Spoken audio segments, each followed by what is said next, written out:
आप बता रहे हैं दुनिया को, क्लाइंट्स को बता रहे हैं सर मुझे तो कोई नॉलेज नहीं है। ये चीज है कि मैं आपको चीज सस्ते में दिला के दे सकता हूँ, बस सेल हो जाए। 2026 आ चुका है और अभी भी कुछ एजेंट्स जो हैं वो अपनी हरकतों से बाज नहीं आए, खास करके प्रॉपर्टी फाइंडर और यूथ को लेकर। हमारा एक प्रोजेक्ट है डाउनटाउन जबल अली में लिस्टेड है, जिसपे काफी ज्यादा वीडियोस बनी हैं, कुछ वीडियोस वायरल भी हुई हैं, मैंने काफी ज्यादा वीडियोस बनाई हैं। उधर हम लोग स्टूडियोज बेच रहे हैं as per the inventory cash पे 500,000 दिरहम्स के। दीज आर स्टैंडर्ड एमआरपीज, ये फिक्स प्राइसेस हैं। अब मजे की बात यह है कि जब आप प्रॉपर्टी फाइंडर और यूथ खोलते हो, मैं इस बात में सरप्राइज नहीं था बिल्कुल भी जब मैंने देखा कुछ ऐसे शाणे हैं, कुछ ऐसे नमूने हैं जिन्होंने सिर्फ क्लिक बेट के लिए 5 लाख की जगह 4 लाख आपके 40,000 प्राइसिंग रखी हुई है, किसी ने 4,50,000 रखी हुई है। मैं यहाँ पर ऊपर डाल देता हूँ photo. I don't understand why. हम इस वक्त 2026 में हैं, आपसे ज्यादा client smarter now. I am sure आप एज रियल एस्टेट एजेंट इस चीज को एक्सपीरियंस करते होंगे जब आप क्लाइंट से बात करते होंगे। कुछ क्लाइंट्स ऐसे हैं जो आपको डायरेक्ट डीएक्सबी के स्क्रीनशॉट्स भेज देते हैं, डीएक्सबी ट्रैक के वो कंपैरेटिव्स और वो सारी चीजें अपनी रिसर्च करके बैठे होते हैं। बट कुछ ऐसे एजेंट्स हैं आज भी जो बेट एंड स्विच या क्लिक बेटिंग जो मेथड्स हैं, उसमें प्राइस कम कर दी और आप नंबर 1 लिस्टेड हो गए because you have the cheapest price. इधर दो चीजें समझ में आती हैं। एज यूजुअल कोई किकबैक दे रहे हैं क्लाइंट को जिसमें आपने बड़ा हेवीली प्रोडक्ट को डिस्काउंट किया, but at the same time आप दुबई की और उस प्रॉपर्टी या कोई भी प्रोजेक्ट की जिधर आपने क्लिक बेट वाली हरकत की है अब डी वैल्यू कर रहे हैं। आप बता रहे हैं दुनिया को, क्लाइंट्स को बता रहे हैं सर मुझे तो कोई नॉलेज नहीं है। ये चीज है कि मैं आपको चीज सस्ते में दिला के दे सकता हूँ,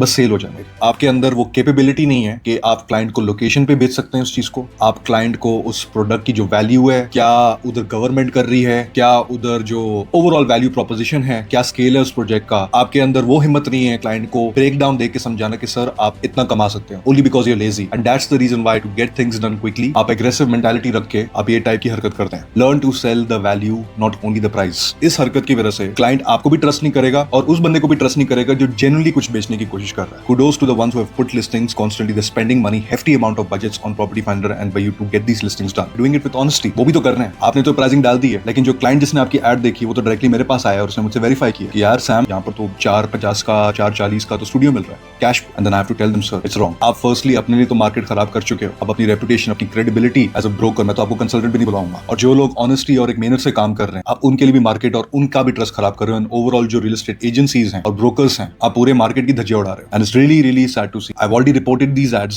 so please, if you're a real estate agent watching this, and if you're listing property, especially off-plan projects, please don't offer kickbacks. It's the most nastiest thing you can do, not to the market, but to yourself. Don't think that you're smarter than an investor. They know much more than you. They're just testing out the person they want to trust. I hope this video goes out to the person who's actually listed this, but it is what it is.